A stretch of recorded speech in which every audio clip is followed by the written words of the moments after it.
Profesor sedang membacakan mantra hidup pada mumi. Mumi ini berusia ribuan tahun.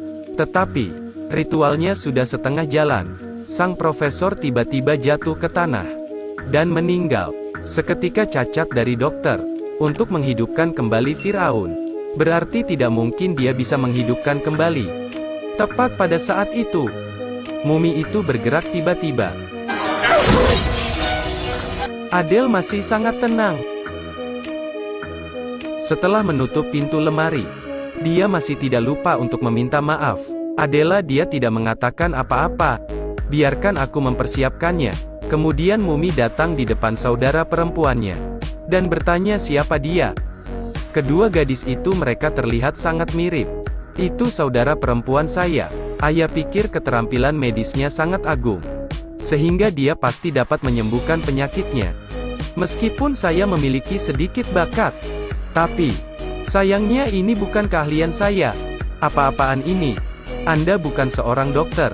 Mumi itu mengatakan bahwa dia hanya seorang ahli fisika nuklir dan seorang dokter yang berada di sisi Firaun. Berharap sekali lagi. Hati Adele benar-benar dingin. Setelah mumi meninggalkan dapur, dia mengatakan kepadanya bahwa kekuatan yang baru saja dilepaskan profesor cukup untuk menghidupkan mumi dalam radius 2 mil. Katamu dalam radius 2 kilometer. Ya hampir.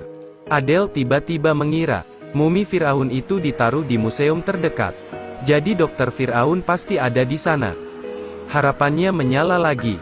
Pada saat ini, inspektur sedang berorang.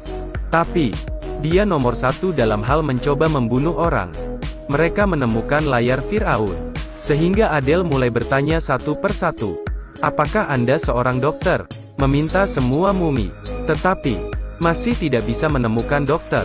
Saat itu, Firaun yang sedang terbaring di peti mati juga hidup kembali. Dia meregangkan bahunya dan menunjukkan ekspresi yang sangat kesal karena mumi di sebelah. Saat ini, Adele bercerita tentang cinta, persaudaraan yang mendalam di antara keduanya, diikuti dengan adegan air mata pahit. Setelah mendengar ceritanya tentang Firaun sangat tersentuh, mumi merasa kasihan pada bunga giok.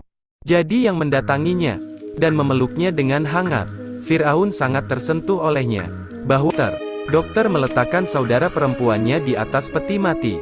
Kemudian pergi untuk mengambil organ Firaun dan menaruh beberapa tetes air suci di atasnya. Dia mencampur campuran itu. Dengan jari-jarinya dia memasukkannya ke dalam luka. Dan kemudian dia membungkus mumi dengan kain untuk menutupi luka di umnya. Dengan cara yang ajaib, saudara perempuan itu hidup kembali.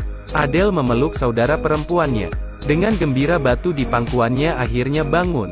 Saat ini, Firaun sedang memimpin sekelompok mumi di jalan.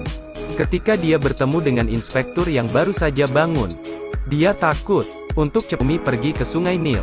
Setelah menyelamatkan nyawa adiknya, Adele melakukan petualangan baru. Tetapi, perjalanan ini ditakdirkan untuk tidak mudah. Karena kapal sedang bepergian, disebut Titanic. Filmnya juga berakhir di sini. Jika Anda menyukai episode ini, klik lanjutkan.